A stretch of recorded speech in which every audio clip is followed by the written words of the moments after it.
The Mets and Nationals are heading in different directions. The Nationals entered Friday night's game versus the Mets with a 3-game lead in the NL East. And when they went to bed last night, they were trailing the Mets by 1 game. This is something that Bryce Harper didn't want to talk about after the Nationals lost their 4th straight night. I really don't give a crap what the Mets are doing, or the Dodgers, or Giants, or Texas, or anybody. I could really care less. So I know what kind of team we are, and our capability of going into every single game, having the confidence to win ball games, and playing guys like this team over here that have a losing record. We got to win these ball games. Mr. Smith, your city, not your squad. Will the Mets win the division? You know what? If I had to pick today, I would say yes. And I know that's incredible news, Molly and Skip, to my boy Jeff Brown, because I've been depressed and I've lamented for many, many years. How could he grow up in New York and be a Mets and Jets fan? I mean, he's just exposing my godson to ineptitude. I don't like stuff like that. I'm about winners, okay? And I didn't like that fact. But again, I think the Jets are going to be big time this year, and I definitely think that the Mets have a legitimate shot. Now, in part, Skip, that's because of the Washington Nationals, who seem to fade in bright lights, whether it's an elimination game for the playoffs, whether it's Matt Williams having, access, you're tied in the 7th inning or whatever, and you could go with Strasburg or, Soren or somebody, and you going with some dude named Matt Thornton last year and just blowing playoff games, whether it's guys just not showing up in key pivotal moments. These are the problems with the Washington Nationals. So the Mets may end up winning the division by default. But that doesn't mean that the Mets aren't legitimate, because, Skip,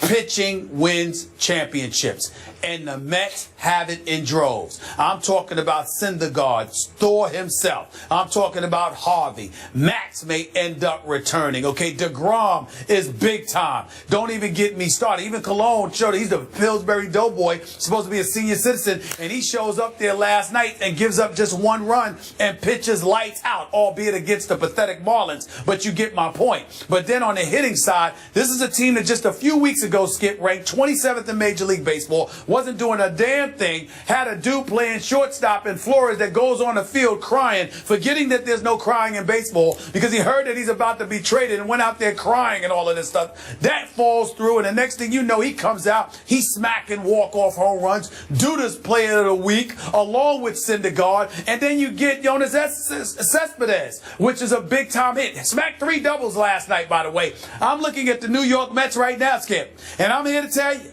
I believe they're going to win the National League East. And more importantly, if they avoid St. Louis, I think they've got a chance. I think they've got a chance to get to the NLCS. I'm liking what listen, I'm a Yankee lover, and my Yankees are going to be there. But I got to give credit where credit is due. The Mets have been incredibly impressive. Sweeping the Nationals, smacking the Marlins last night, sole possession of first place. I'm very pleased. I must admit it. I am. Will you just please admit this? You're speaking with your heart. You already foresee Subway Series. Am I right about that? That is not true. You're seeing Yankees, Mets. Come on. You know what? Actually, don't you say come on. I'm telling you, St. Louis and Kansas City, I could see in a World Series. I could see an All-Missouri World Series. And I'm a Yankee fan. Okay, well, I'm here to tell you the Nationals will win the National League East. They've hit a little lull. They've been hurt.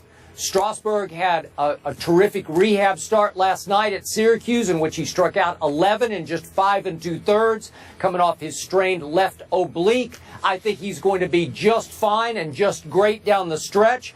Max Scherzer's hit a little lull here. He lost his way a little bit after his no-hitter back on, June 20th.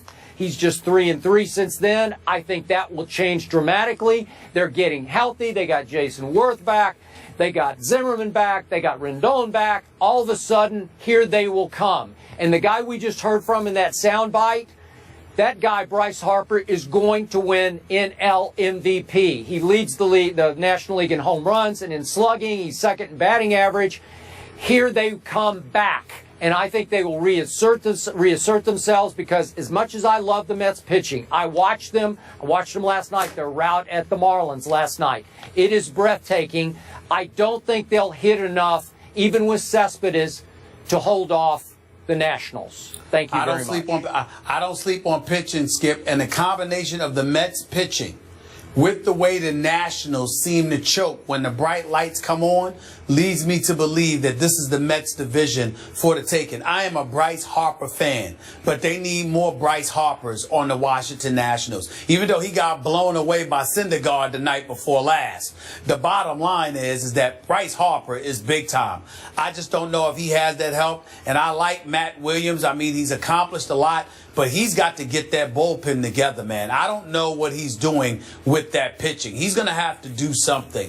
And because if they don't get it, I think this is the Mets division for the taking, because the Nationals once again will prove to come up shorter than they should have.